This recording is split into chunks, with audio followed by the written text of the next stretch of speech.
So I'm going back to something that could be working as a symmetrical paper.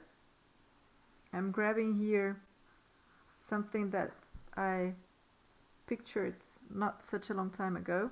And in this case we would really need to be working with some helping lines. So I'm just opening on the working space the rulers, and I'm opening the guidelines working area. Okay, I'm sorry. The rulers and the guidelines. Okay, now this should work. One thing that I have to be observing is how to focus this as a symmetrical type of pattern. So the first thing to do is to cut off everything that is not interesting, and the second thing to do is to try the best you can to get very symmetrical lines. So I'm going to be using the guidelines just to check how much I would need to be turning this image. So I'll get to the layer. We have here transforming tool. I can start first kind of turning this a little bit, and then afterwards I would just start stretching, reducing the size, stretching this image a little bit so that I don't have all the information that are not interesting in here. We can still think as well. Let me see if this is right. Yeah, this seems to be right. That here the output from this net is underneath this line, and here is on top. So this is as well something that at least in this pattern needs to get some attention. I would like to be just moving this around a little bit. Oh, I was working all the time on the wrong layer. This is not very smart. I'll just reduce this again, go back with Command Z, select all, copy, paste. So Command C, Command V, so that I'm going to be working now on the real layer, since working on the workspace is not very smart. So transforming tool again, holding the shift key, I'm just increasing my image size a little bit, and I'm checking that what is staying outside here up here is going down as well. And I just would like to have this yellow part away. We can see already that we have here a quite interesting part that follows into here, so it's not looking back. And I'm just first confirming this. Well, this is not really working here. I have to change this too.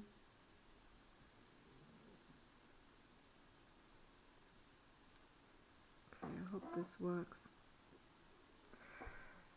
Good. So the part that comes up here as well.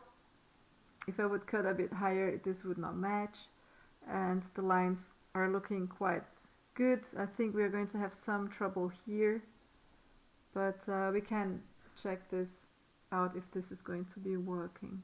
It's worth a try. So like I said before, we are working always with the work area, so I have to reduce this. Alle ablegen, or just ablegen. I would like to have this into black and white so I can see the structure and the density of gray and white in here. I could as well make it darker or make it lighter. Everything that appears in black is going to give you the color, and everything that appears in white is going to not appear any color. And we can change this afterwards as well. And oh, I did not confirm. Confirm. And afterwards I would like to be adding some more focus here. I think it's too blurry, so I'm just going to make the whole structure a little bit stronger. And now I can select it all by pressing Command A and develop my new paper structure.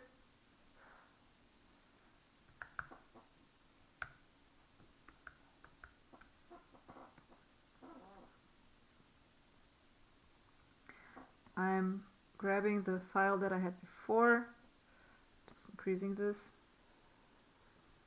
And for now I'm really not checking any paper sizes at all, okay? I'm just really working a little bit free without thinking too much about it. So I just grabbed the last paper structure that I developed, and I'm going to be trying this out now. So this is not a very good color to be working with, but here you can see if the paper scale is quite large in proportion to the paper or the file that I opened, we are not going to see any cuts. At the moment I reduce it, and I'm going to reduce it a lot, we can see what happens. This is a quite good paper structure. So I'm going to change the colors in here so that everything that was black becomes white and everything that was white becomes black in this paper. And now you can feel this area as well. I could turn it a little bit more in here. It could work a little bit better, and I've tried this here as well, so I'm just going down here, and you can see that this is a quite